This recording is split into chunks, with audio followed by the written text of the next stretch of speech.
The life of Burkina Faso. President Ibrahim Traoré was in danger every day, but what happened that night could have been written in bloody letters in African history. His sensing of his own guards' betrayal in advance and the brilliant trap he set for them was an example of genius that would be talked about not only in Burkina Faso but throughout the world. Everything began 3 weeks earlier with small details that caught Traoré's attention. Special Secretary Commandant Sawado quietly entered Traoré's office.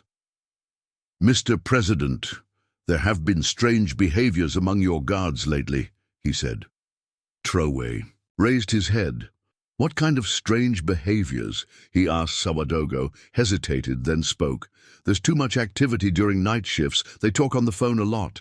Some go out of town on their days off.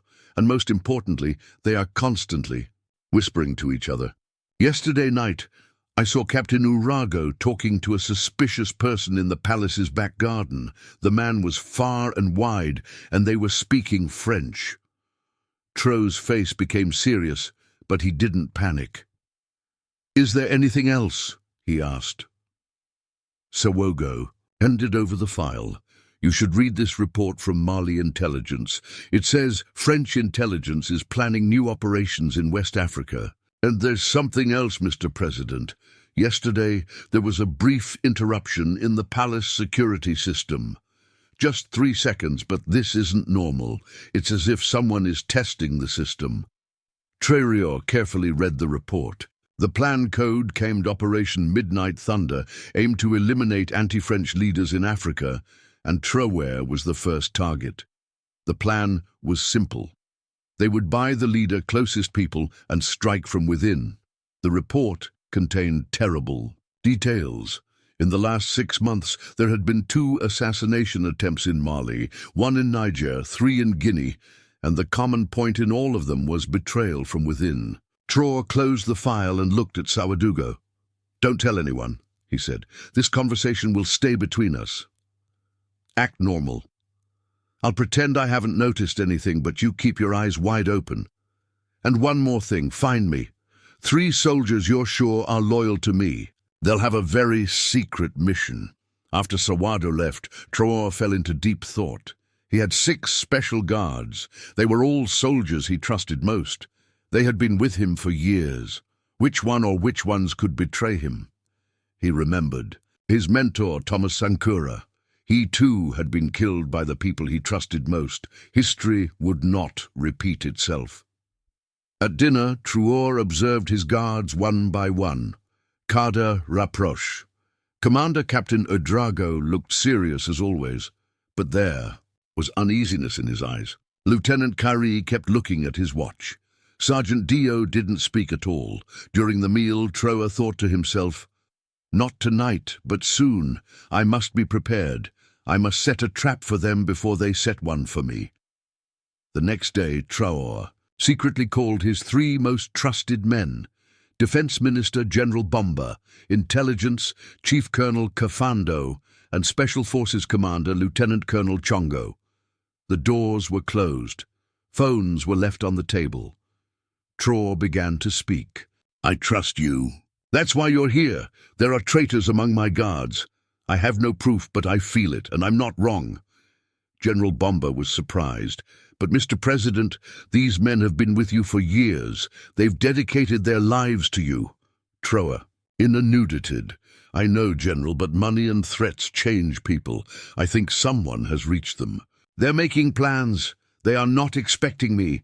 Colonel Kafandu interrupted. "What do you want us to do, Mr. President? Should we arrest them all?" "No.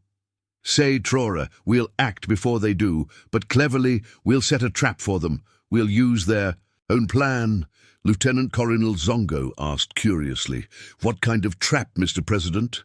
Traoré stood up and looked out the window.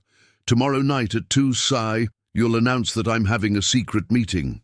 Very secretly, as if it was leaked.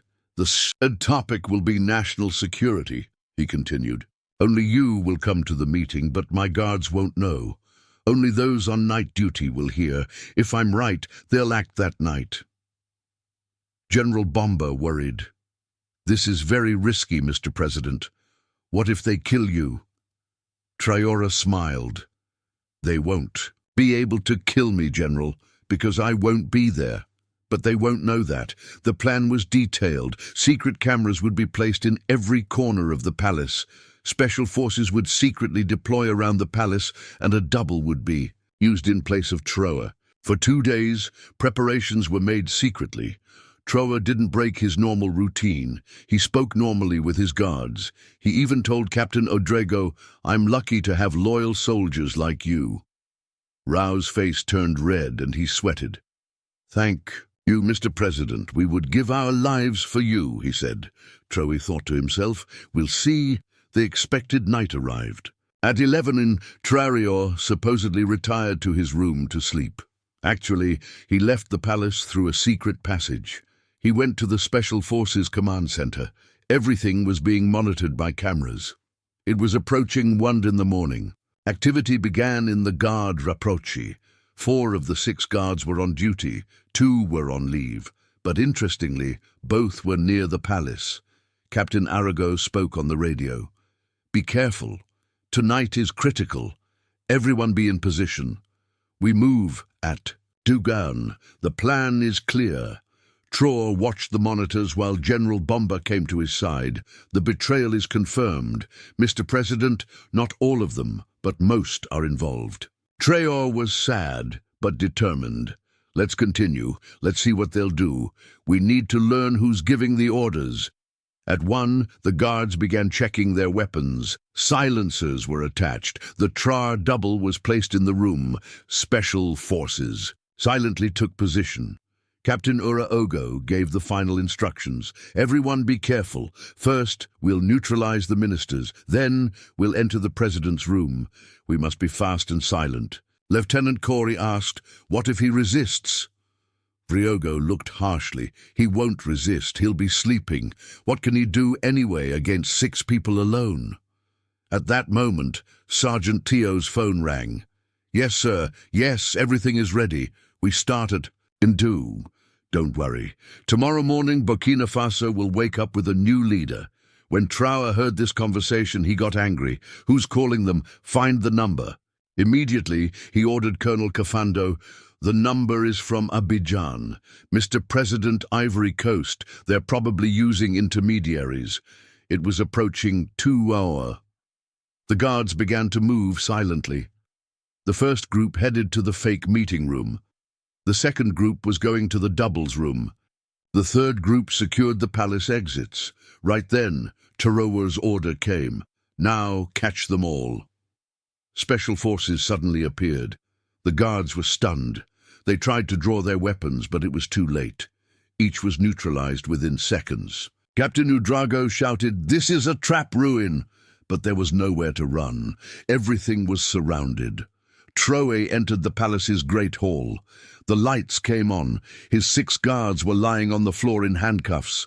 Traoré's face was both angry and sad. He slowly began to speak.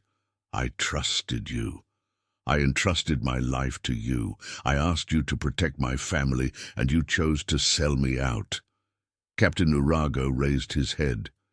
"Mr. President, be for the country, for a better future." Traoré shouted, "Whose country? Whose future?" "Francis, were you going to kill me and bring home in my place a puppet?" Lieutenant Carey began to cry. "They threatened us. They were going to kill our families. We had no choice." "Mr. President," Traoré approached Carey, who threatened, "Give names. I want to know everything." Compere began to speak. "French agents, they came 3 months ago. They offered money. When we refused, they showed photos of our families. Each and everyone continue," said Traoré. "Who organized this? Who's at the head of this?" "Former Chief of Staff General Lug," said Carey. "He planned everything. He's living in Abidjan now, working with the French." Traoré returned to the others. "Will you all tell the same story?" Threats and blackmail. Sergeant Dio spoke differently. "I did it for money. I confess. They gave me 2 million. What would I do with that money in Burkina Faso? My family is starving." Traoré's anger increased. "Starving? Isn't your salary enough? I take care of you. I take care of your families. But you wanted more. and for that you were going to kill me. Just then gunfire came from outside. News came over the radio. Mr. President, there's an armed group outside the palace. Probably Plan B. Traoré was calm. I was expecting it anyway. Let the special forces handle it. These are just pawns. The real players are elsewhere. Indeed, there was an armed group of 50 people outside the palace. They were going to attack with the guards' signal, but when the signal didn't come, they had acted themselves. Special forces easily neutralized them too. Among them were foreign mercenaries. They had been gathered from different African countries. Traoré continued the interrogation. Captain Arago, tell the whole plan. What would happen after you killed me? Vrao lowered his head. General Logo would come. A transition. Government would be established. Relations with France would improve. The old agreements would return. And what would you gain? Asked Traoré, answered with shame. They promised us ranks, generalship ministry positions, and a lot of money. Traoré shook his head. So you sold your country for rank. You sold your people for money. Do you know how history will remember you as traitors? Meanwhile, Intelligence Chief Colonel Kafando brought important news. Mr. President, we caught General Lug in Abadan. We sent a special team. He's already started talking. Good, said Traoré. Let's see who's behind him. This doesn't end here. We must root it out. By morning, the interrogations continued. Each guard gave different information, but they all had a common point. France's new Africa policy. Captain Vidrago gave the most detailed information. It's not just Burkina Faso. The same plan exists in Mali, Niger, Guinea. Everywhere leaders will change, the old system will return, Traoré asked. So why did you fail? Your plan was perfect. How did I understand? Do you know? Arago looked curiously. Traoré continued, because you didn't know me. I'm Thomas Sankara's student. He too was betrayed, but I didn't make the same mistake. More importantly, said Traoré, you can be bought with money, but this people cannot be bought. There are tens of thousands of young people to replace you. Real children who love their country, General Biar interrupted. Mr. President, what shall we do with them? Military court, TR thought. First we'll tell the people. Let everyone see the betrayal. Let it be known who works with whom. Then justice will be served. The next morning, Traoré addressed the nation. Thousands of people had gathered in front of the palace. The news had spread throughout the country. Dear people, said Traoré, last night we experienced one of the most despicable betrayals in our history. 6 soldiers tasked with protecting me tried to kill me. The crowd shouted angrily, down with the traitors, long live. Traoré continued, but they failed. Because we were ready, because our people's power is with us. Because Burkina Faso is no longer the old Burkina Faso. He showed the documents in his hand. Here's the evidence. Here are the confessions. They betrayed not just me, but you. They wanted to sell your future, your children's dreams. Then he finished his words like this. Let this betrayal be a lesson to us. Our enemies are not sleeping. They are constantly making new plans, but will always be one step ahead. The guards were brought before the people one by one. They were in shame. The people were shouting at them, spitting traitor-souled dogs. Traoré calmed the people. Justice will be served. They will pay their punishment, but we will act with justice, not revenge. A few days later, General Lug was brought to Burkina Faso. The old general looked miserable. He had confessed everything. He spoke in court. I was wrong. He said France used us. He wouldn't do anything. They promised we would just be puppets. He turned to Traoré. You were right, young man. Africa needs to chart its own path. I understood. This too late. The court gave its verdict. Captain Arago and General Lug life imprisonment. The other guards' prison sentences between 20 and 30 years. But for Traoré, the real victory wasn't this. The real victory was the people's awakening and support. Thousands of young people applied to join the army.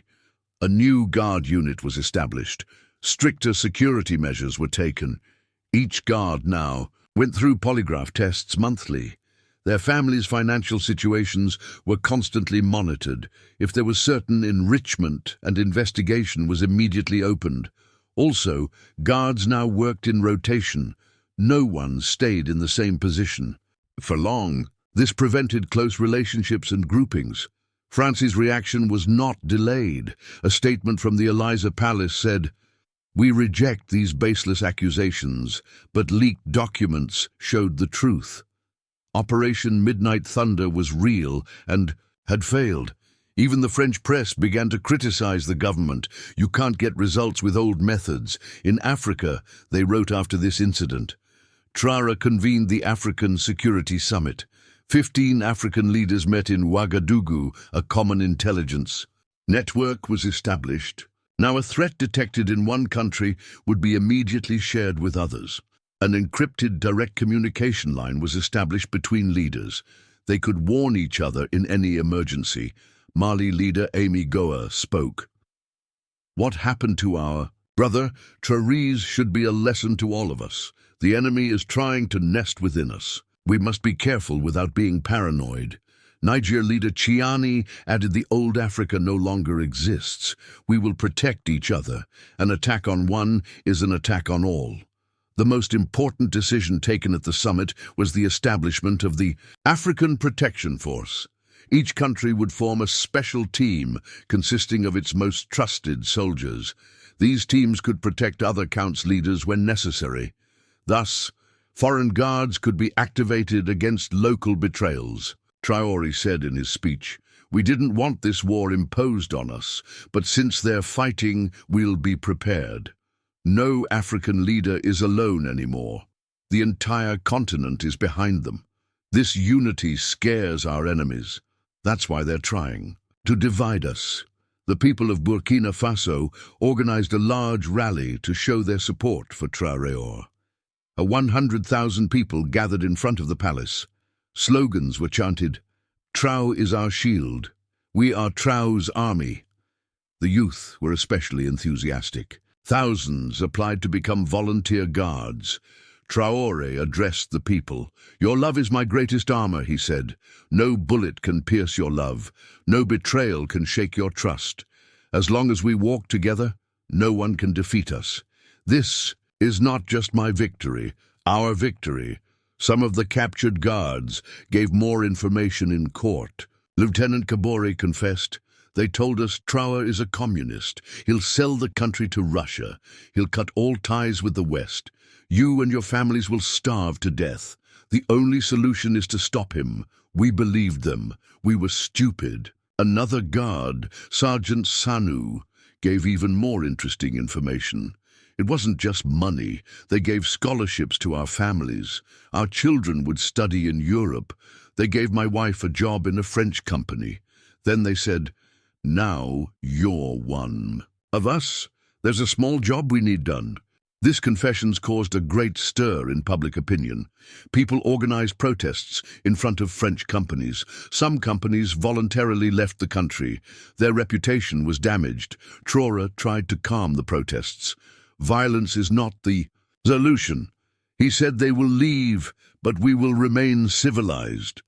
6 months after the incident, a journalist interviewing Traoré asked, "After this betrayal, are you experiencing paranoia of not being able to trust anyone?" Traoré smiled. "This is not paranoia, it's healthy. Caution, yes, I'm more careful now, but my trust in my people is complete. 6 people betrayed, but 17 million love me," the journalist insisted. "What about your new gods? Do you trust them?" Traoré answered, "Trust is earned. They prove their loyalty every day. But the system is different now. No one can approach me alone. Everything is recorded. Everything is transparent." Finally, Traoré added, "This incident made me stronger. Now, I know my enemy's methods better. And most importantly, I saw once again how valuable my people are. As long as they exist, no betrayal can succeed." That's real power. And so Traoré not only prevented an assassination attempt, he also started a new era of security and solidarity. Throughout Africa, African leaders were no longer alone, and their enemies knew it. Those thinking of betraying would think twice, because leaders like Traoré were always one step ahead.